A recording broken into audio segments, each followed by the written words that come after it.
Olá, meus amigos, caminhantes do caminho do ser. Sejam bem-vindos a esse canal de um homem muito ordinário tentando viver uma experiência extraordinária da espiritualidade. E um dos objetivos do nosso canal é justamente mostrar os fundamentos das tradições e como as tradições apontam para a mesma verdade, o ser que subjaz todas as coisas. E hoje nós vamos falar dessa tradição maravilhosa, linda e completa, de uma complexidade absurda, desenvolvida por grandes gênios da humanidade, grandes mestres, e que é a sabedoria chinesa, conectada ao taoísmo.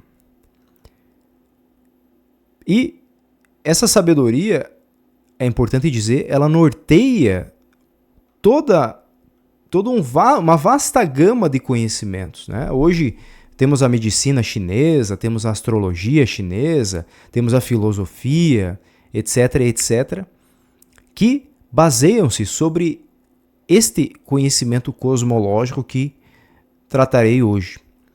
Então tudo começa no taoísmo com o Tao.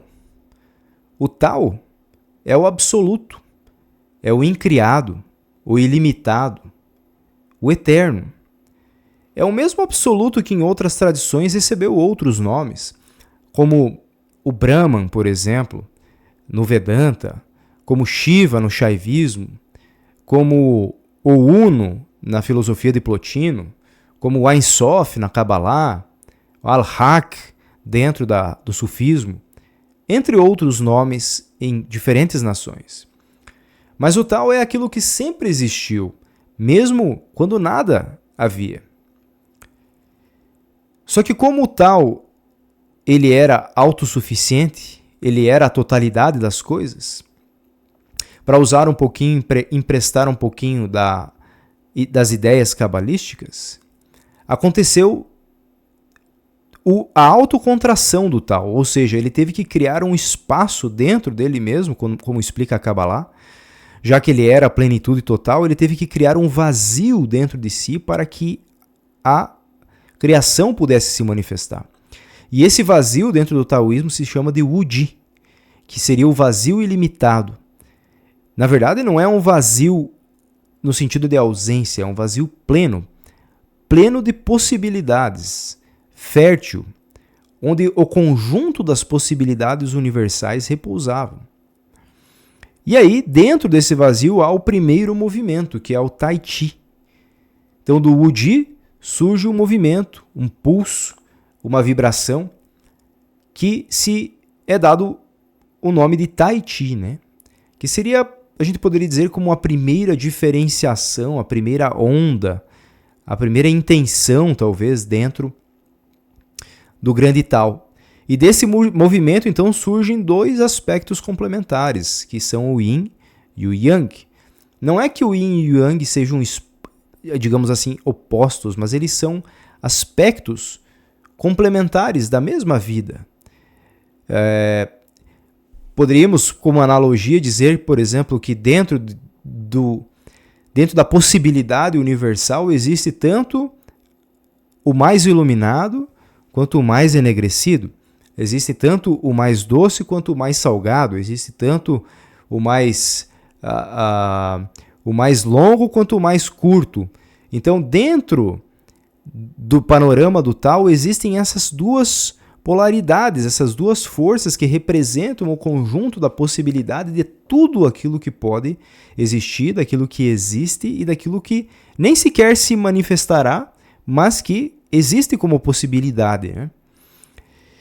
E aí, outra coisa fantástica que os chineses fizeram foi mapear o movimento dessas energias. Eles perceberam que essa energia, essas polaridades, essas complementariedades têm intensidades diferentes, diferentes graus, diferentes padrões de combinação. E eles criaram um sistema que é uma ferramenta das mais profundas da história humana, que são os 8 trigramas, né? Chamados de Bagua, né? Cada trigrama, né, é formado por 3 linhas. E aí depois, mais tarde, os sábios acabaram juntando 2 trigramas e formando 64 combinações diferentes. E assim nasce o livro das mutações, o I Ching, né? Mostrando, né, mapeando cada movimento dentro desse ciclo energético da criação. Só que acontece que o ser humano também está dentro dessa criação. O ser humano, segundo a filosofia chinesa, ele é um microcosmos do grande cosmo. A cosmologia não está apenas fora do ser humano, mas dentro dele. E as energias humanas surgem do mesmo movimento do Tao. Então se ensina na cosmologia chinesa de que da manifestação do Tao, 3 energias principais foram criadas, né? O Shen, que seria a energia da consciência. A consciência se densifica e forma o Qi, né? O Qi ou Qi, que seria justamente o movimento energético, no caso, a energia vital, o prana, né? E daí, esse Qi se condensa e forma o Jing, que seria a essência material, né? Que é o mais denso das 3 energias. E assim, na verdade, né, eles desenvolvem todo um caminho de volta, um caminho de alquimia interna, né? Porque se o processo de criação é do Tao ao vazio, a polaridade, a energia e depois a forma, que é Jing, o processo ascendente de volta ao absoluto é justamente ao contrário. Da forma mais grosseira, que é representada pela energia Jing, as energias mais sutis do Qi, a luz da consciência do Shen ao vazio e finalmente a volta ao Tao universal. E a esse caminho eles chamam de Neidan, que seria a alquimia interna. Então, segundo eles, há alguns passos para a gente voltar ao Tao. Refinar primeiramente essa energia grosseira em Ti, né? Ou seja, transformar essa densidade em movimento, vitalidade, transformar aquilo que é bruto em energia sutil. Depois refinar o Qi em Shen, transformar essa energia emocional em clareza, em consciência, e depois refinar o Shen no vazio, aonde a consciência se dissolve na sua própria origem, e o praticante se reconhece como aquilo que ele sempre foi. E o círculo, então, se fecha.